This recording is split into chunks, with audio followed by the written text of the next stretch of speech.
All right, class is in session. Professor J here, and today I'm joined by Sponge J1. Jacob, how are you? I am doing wonderful, mainly because I'm We are, so excited to talk about this. oh yeah, we are here to do our second talk back. Today we're talking about control. There's a lot that I want to talk about, but Uh-huh. I already know that I love this game, so I want to talk about just your basic, kind of like how we did the Resident Evil, your basic Right. impressions first and your basic Mhm. feelings. What did you think about my favorite game of last year? So the finale just went up the other day, so this is still very fresh in my head. I just recorded it maybe 2 or 3 days ago. Um, and I feel like it's a game that definitely grew on me. Initially, I was very, I don't know, my mind was kind of blown in the beginning. The visuals were absolutely gorgeous in the beginning of the game. There's a lot of storytelling that happens. But then you start to take control of the protagonist, Jesse. And in the beginning, when you can't really do much, I felt very overwhelmed and unequipped. Oh yeah. So, and that plus I don't have a PS4 Pro or a gaming PC, so my regular PS4 is screaming for help over on my, entertainment stand as it tries to like pop in textures and effects and stuff and staggering down to like 30 frames per second. So the performance issue was something that definitely bothered me, at least early on. I've definitely come around on it a little bit. I will say that even having beaten it and read a decent chunk of the documents, hands down one of the most confusing games I've ever played Oh yeah, in terms of the actual plot. it's very much. Are you familiar at all with SCP? Do you know what that is? Nope. So SCP is a secret organization that keeps all these creatures and artifacts. That's like this tree that like puts out carbon monoxide instead of oxygen. So if you're in the room with the tree, you will slowly suffocate. And like this creature that can only move if you're not looking at it. You might, if you saw like pictures of the game, you might go like, oh, I saw like people play that on YouTube like 5 years ago, or like the creature that only Mm. moves when you're not looking at it, you might recognize. Sounds like The Shining. A little bit, yeah. But it's that same kind of concept. Control is definitely influenced by like games or series like X Files and other universes like Mhm. SCP. Like the fridge is a perfect example of like we don't really know what this fridge does, but we know if you don't look at it, it gets mad and kills people. The object of power thing I thought was kind of interesting, and I like that they were always very mundane, boring things. It's a television, it's like a swan boat that you ride in a lake. These weird things, just random stuff. So I thought that was kind of cool, and that they aren't all the same. Some of them actually are boss battle encounters, and some of them not really. You just have to go through a boss to get to them. And I like the idea that the claiming of control points, it's both for warping around and for purifying stuff. I think that's kind of cool, and Yeah. that she's able to manipulate like a very MC Escher, fold back the landscape, and it's pretty cool looking. I Visually, it's a stunning game, and some of the concepts are really cool. Oh It's just yeah. very hard to follow the plot, and it doesn't help that most of the bosses look very samey or look like just regular enemies. You have the bosses that are like I played just because the way I wanted to. If you go into the settings, you can choose: do you have the ammo filled counter on? Do you have the health bars of just the regular enemies on? Do you have their names on above them? And I played with Mhm. all of that turned off except for the boss health bars. That was the way I played at first, and the way I continue to play just because I like it. It is one of the things that I do kind of knock the game for, where like you have these moments that are the anchor boss, for example, which is such a cool boss in terms of its visual concept and the way it meshes in with the world, versus look, Yeah. it's one of the workers. He's a strong one. Hmm. That I mean, other than that, He, he's the this same guy can guy. float. Wow. It Yeah, is like this guy weird. floats. This guy throws rocks. Like they feel like normal enemies, pretty much every single one of them, like the regular people. And then when you get to the end, like there's no actual final boss either. Really, Yeah, it's just like you could get to this spot and hit the button, game over. you could argue that like before you actually take down that big like dodecahedron thing, that chunk was a final boss, which I knew in advance. I was like, all right, he's gonna cut out a lot of the failings and death on that, but that chunk, the first time I played it, took me a solid like hour, if not longer. Like I only died 3 times in that, and all 3 times were because I accidentally walked off the side of one of the floating platforms while I was attacking enemies.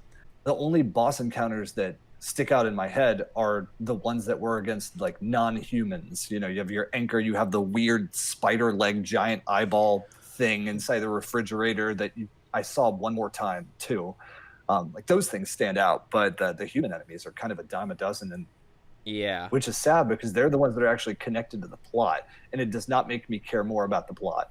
it's I will also just say the DLCs, one of them answers a little bit more. The other one is like more just like unanswered questions to then like sprinkle in details for an inevitable sequel. Spoilers for one of them, you kind of guessed it in one of the videos, I forget which one. I didn't know about this playing through Control because I've never played them, and it was only really completely confirmed in the most recent DLC. This and Alan Wake are like connected. They're the same developer, and they are.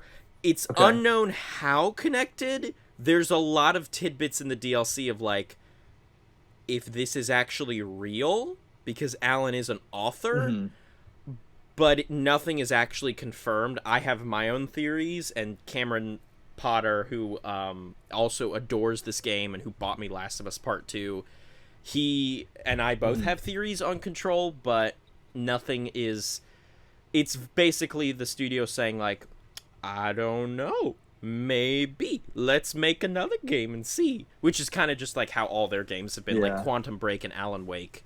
I feel like while they were making this game, they went in knowing, like, we want to fill this with as much stuff for people to find as possible, as opposed to things that are made to piece together the puzzle. For example, one of my absolute favorite things in the entire game, Threshold Kids.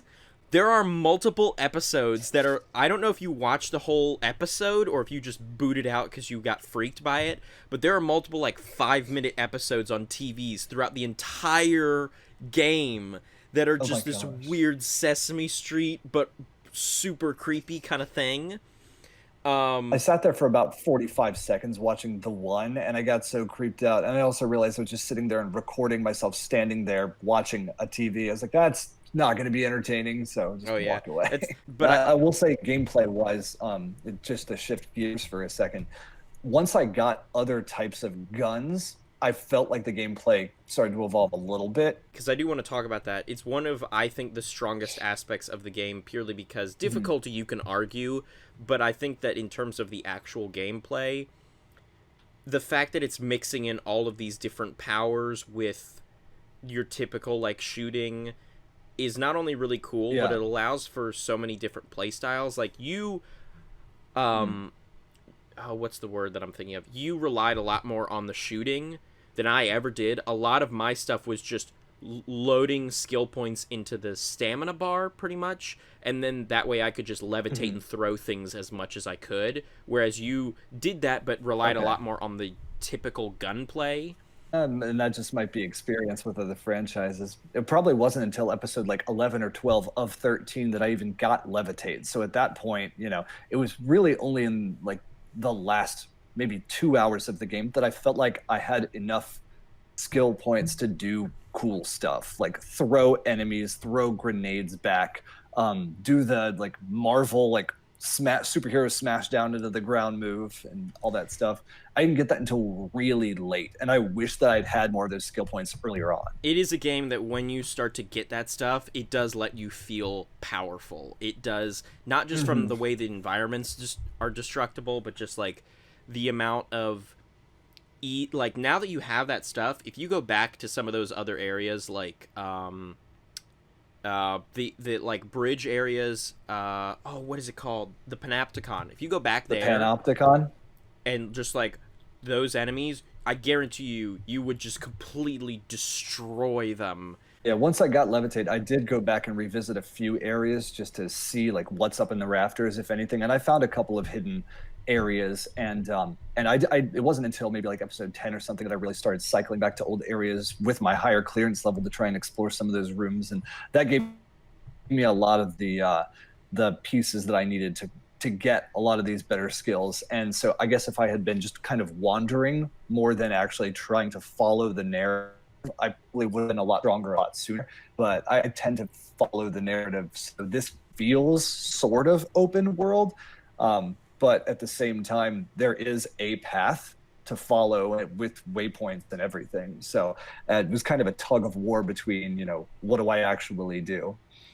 Yeah, it's definitely, at least from my experience, it's a game that when I first played it, I was not recording. I was just saw this game. I was like, this seems like a game that would be 1,000% on my alley. I bought it, and I really just like lingered. So upon replaying it for my playthrough in anticipation for the DLC, there was that sense of like, okay, I don't need to explore everything, but I know where the things that I will need are. Like there are a couple extra.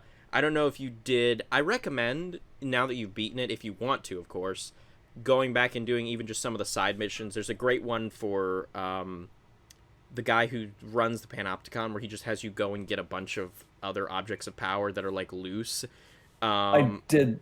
Yeah, I did those on my own time already. That was kind of fun. Like I like that they weren't all fights too. Like the flamingo one is just like, float down this hallway but don't touch anything. Oh yeah, like that was kind of neat that it was different. The yeah, so I did both waves of that, because he was like, oh, I got another set of them after the first one. I never did any of the Ati's missions, because I forgot that there were missions until I had to go find him at the end of the game in order to get his cassette player. And at that point I was like, I'll just get the cassette player. I think I ended up talking to one plant just that I happened to bump into randomly, but I never did that or like the get rid of the mold or any of those other things. Yeah, those are a lot more typical. They're not as exciting as like the objects of power. They are rooted in the game's world more so just because they exist in the game's world, less like special like the objects of power ones are. Right. I understand if you complete all of them, you get a janitor's assistant outfit, though. Yeah, I'm going to go back and do that eventually purely for that outfit. Just because, like... That's actually a good segue, because I want to talk about the characters a little bit, too. And I think that Ati is probably my favorite character out of the whole game. I like how Jessie, like, even from the beginning, like, gets into it. She's like, you think he's going to be the villain, but appearances can be deceiving. And it wasn't until, like, somebody commented on one of the videos, like, actually he's Finnish. I was like, what is this accent that this guy has? Because I have no idea. Like, which is why, as much experience as I have with different languages, like, what is this? Which is why the mission, I think it's the mission where you have to go get his cassette tape, is called Finnish Tango.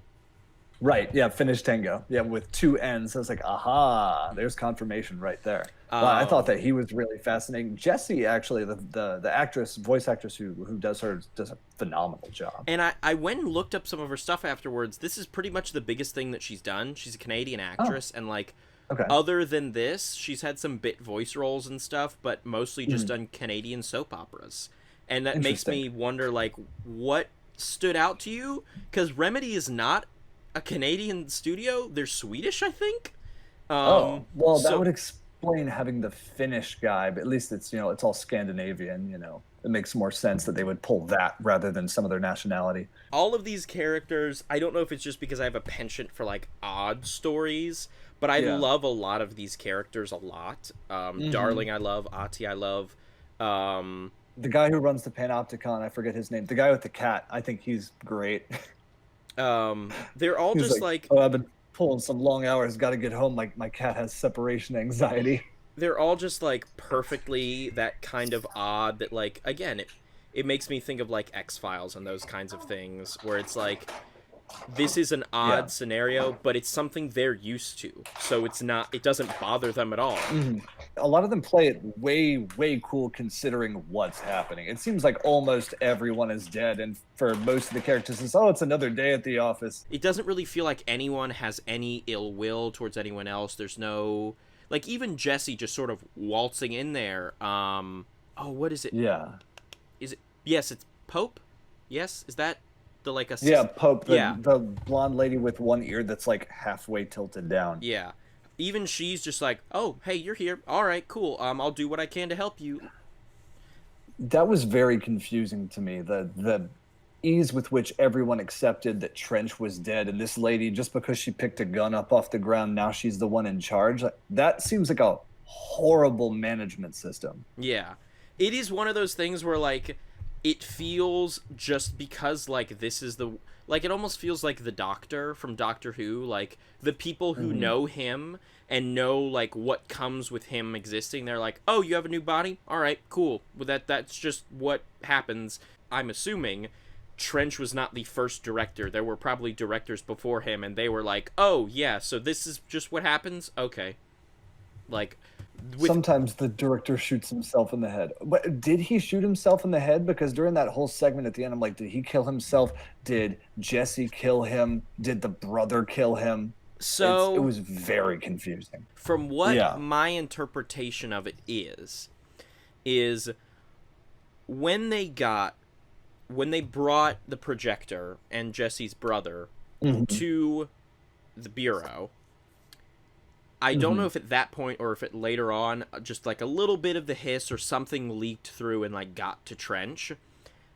And so, Yes, that part I understood. It slowly poisoned his mind over time. I right. got that. And then at one point he opened the door, let the hiss in. I think that the one who Right. was the most corrupted was Jesse's brother because he still had like a little bit of himself in there. He was more autonomous, more like a vessel for the hiss as opposed to just a body they took over. And I think that's Okay. why towards the end you see a lot of the images of him shooting Trench. Not necessarily because he did it, but more just because like he is the vessel for the hiss. So it's them saying like this wasn't necessarily Trench. This was more the hiss trying to eliminate him, not understanding what the precautions and like the processes of the bureau are. Thinking, oh well, if Right. we just get rid of him, then we're home free. Not understanding, oh no, someone's going to come and take his place.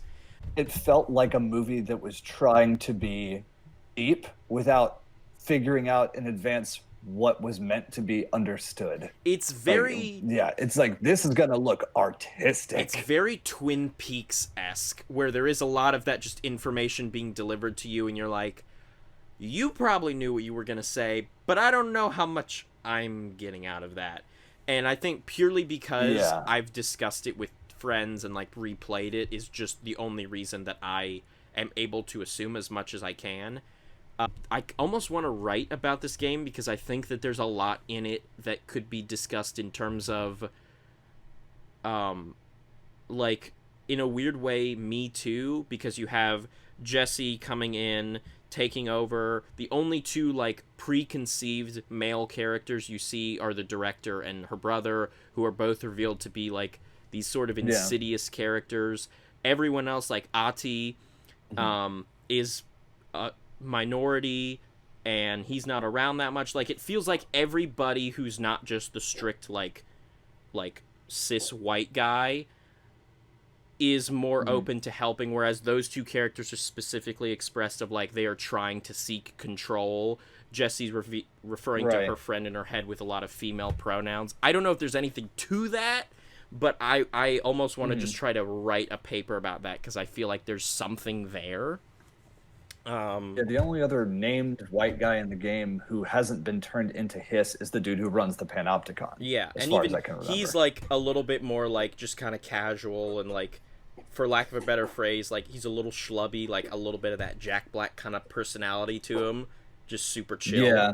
Yeah, this is yeah, he's just trying to make that dollar to take it home to his cat, which we can all respect. But you, But yeah, go ahead. I was about to ask a question. The thing that I referred to as the brain robot the entire game, Yes, that's Polaris? yes.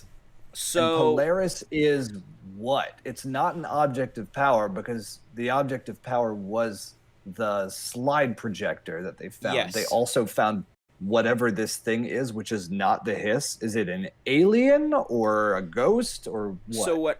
what I'm assuming happened was, and I'm not super positive on this. This is just my assumption, But Uh, the few things that I know pretty much for sure are Polaris, which is your brain robot, pretty much came through the slide projector when it was opened, way back mhm. when, because Jesse arrives with Polaris to the Bureau. Right. Polaris is pretty much just your conscience. Kind of like, think of like a little Jiminy Cricket kind of thing, just like giving you Okay. advice and like directing you on the right way. All Um, right. what is in the big like dodecahedron thing, I'm assuming Right. the Bureau thought they captured Polaris and didn't. Mhm. Or that was just some kind of a thing that was like preventing Polaris from taking control. And then when it was opened, Polaris kind of left overwhelmed with the power, which is why you get that chunk where, like, okay, Polaris isn't with you anymore, the hiss has gotten to you, and then when Polaris Right. comes back, you've taken control back of Jesse. Then there's the whole like like, the other plane with the Yeah, pyramids and the double talking and everything. Like, so that's like another dimension or something, right? yes. So that's pretty much like at one point, someone who founded the bureau was contacted almost in a way like Men in Black. Like we were Hmm. contacted one day by the pyramid, by the board, who were like, "Hey, there are these things in your world that are leaking through from our dimension. Someone needs to be there to help like find them so they don't wreak havoc. We're telling you where the building is, because the building in and of itself is kind of like an object of power because it is Right. constantly changing and shifting. I think at one point Jesse says like, I only found it because I knew what I was looking for. Right. um Which sounds very X-Files, oh like, yeah. or Harry Potter even. um but Yeah. like, Yeah, so there's a lot of lore behind the game that and I'm sure if I sat down and I meticulously read every single document, it would probably be easier to understand. But the game doesn't really hold your hands in terms of the backstory at all. no, it does not. And that's something that I They, think you could easily knock it for, but also if you are yeah. someone like me who is like just I'm down for it, just throw me in. It's very easy Hmm. to love and hate it for that specific reason. There's very easily a temptation, I'm assuming, on the side of the game developers and the people crafting this world to make it as serious as possible. But there are those Right. times and elements where they let the world kind of just be a little sillier. Hmm. Case in point, the sticky note room is just Yeah, such I a thought that was great. like that. The if you did the other side quests, you saw the stoplight. Yes. Just like those Yeah, very playing red light, green light with an like object of power. kind of silly moments that are Yeah. just the rubber ducky. I love Mhm. it's frustrating to get a handle on it, but I love it so much. Um, Yeah. that they're still allowing this to be like a video game and have a little bit of a lighthearted sense of humor about it all. Even though we've kind of almost talked about everything, I refuse to let this conversation end without talking about unquestionably the best part of the entire game, because I think it perfectly combines the kind of world building where there are these normal things that take on another sense, the way that the house in the bureau kind of shifts, and that sense of letting you take complete power and complete control. The You ashtray talking about the maze ashtray maze? is one of the Yeah. coolest things I have ever played in a video game. Not to mention the music. The music makes it. It's phenomenal. It's Yeah. actually Like the way that I felt like I was watching you play Superliminal going through that point. it's so cool, and it's that Yeah. song is, if I might be wrong, I believe that song already existed. I don't think it was originally Oh, written. Um okay. I I could thought it was written for the be game. wrong. No, I am wrong. It was written for the game. Wait, I know, like old Gods of Old Asgard or something is a band they made up for Alan Wake. So like even there, like you were talking about with Resident Evil 7, like if you know, like reading the notes of like the guy who yeah. designed the house is the guy who designed the Spencer Mansion. Uh, Alan Wake fans who hear her say right. like, "Oh, it's by Gods of Old Asgard," are like, "What? That's wait, hold on." So this is like their Crush 40, doing every Sonic song Oh basically. yeah. And like That's supposedly fantastic. they've said that like Yeah, no, the Astro Maze was super cool. they've supposedly said that like this will fold into, they now want to make a game that combines both of those worlds, because there's a lot of Alan Wake that Mm. it is inherently more horror than Control is, but there's a Mm. lot of similarities in the world and like how things work. I feel the need, now that you've played it and you've enjoyed it but have some problems with it, I feel the need to explain why it was my GOTY, especially because last year there Okay. was last year Resident Evil 2? Yeah, 2 may have been last year. Last year was also Fire Emblem Three Houses. Yes, That was a big I one. do remember 2 being last year because I remember the reveal trailer for 2 and the reveal trailer for Control were at the same PlayStation conference.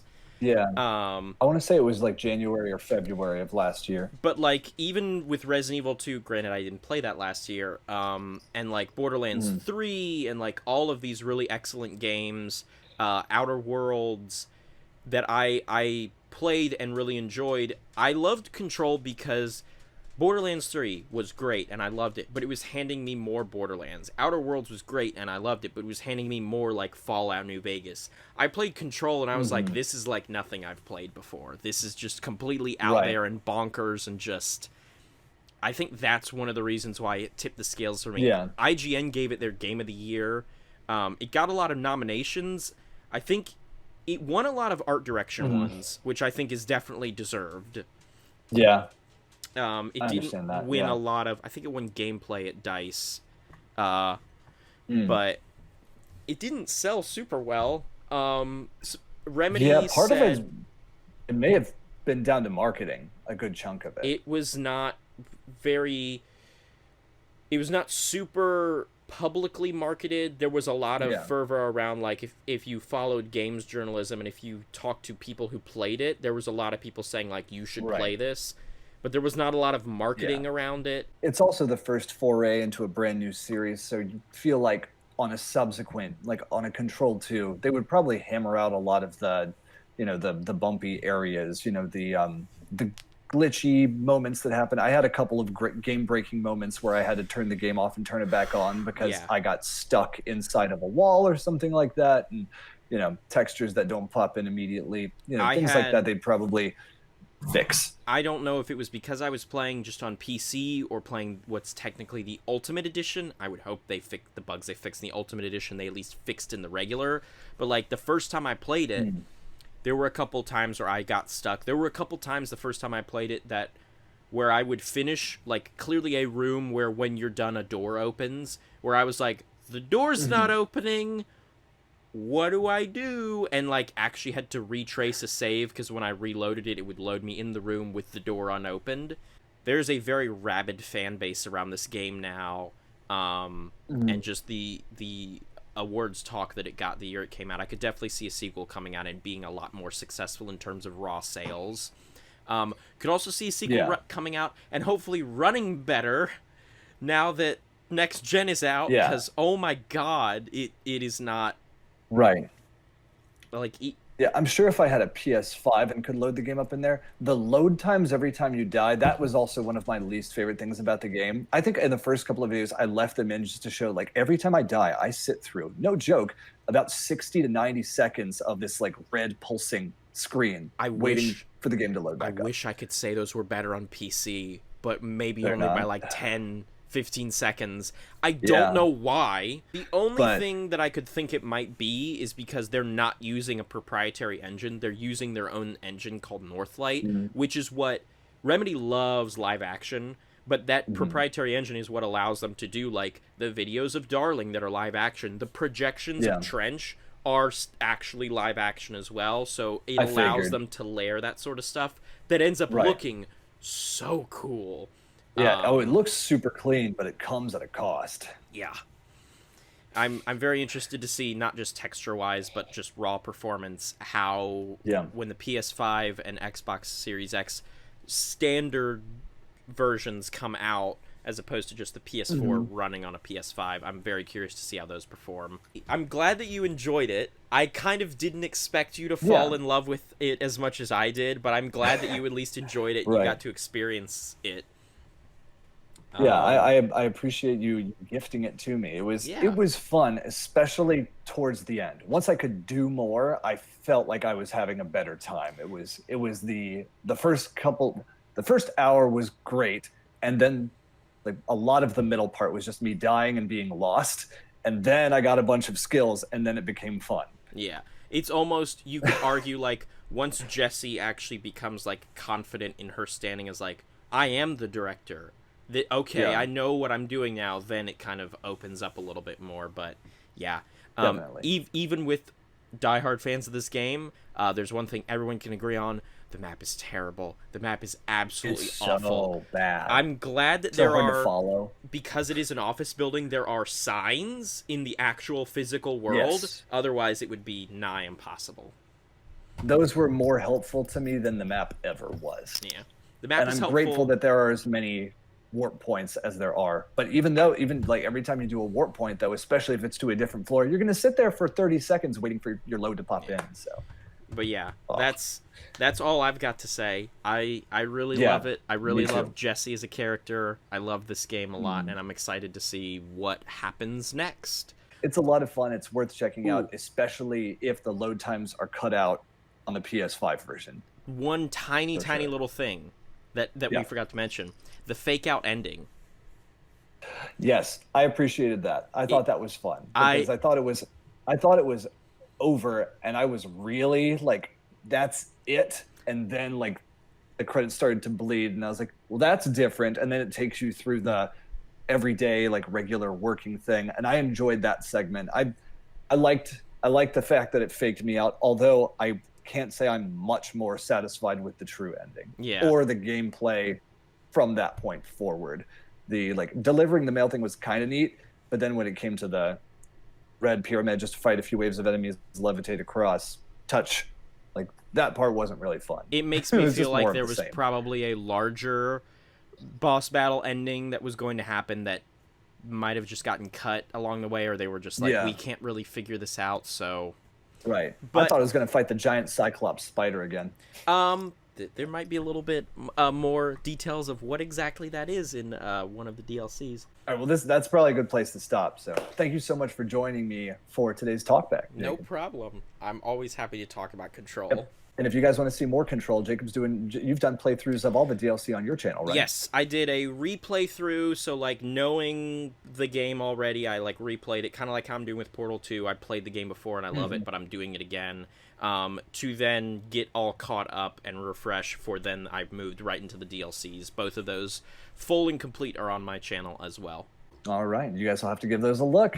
And I think that'll do it for us today. So thank you guys for joining us. Definitely check out Jacob on his channel. I have a link in the description below. Give him a sub. He definitely deserves it. Doing you. a lot of great playthroughs over there. Absolutely. Portal, doing Super Mario 64, Last of Us Part 2, like a whole bunch of other stuff. Catherine. So yeah, definitely give him a look if you want to check out any of that content. And otherwise, we will see you guys on the next one. Take it easy. Class dismissed.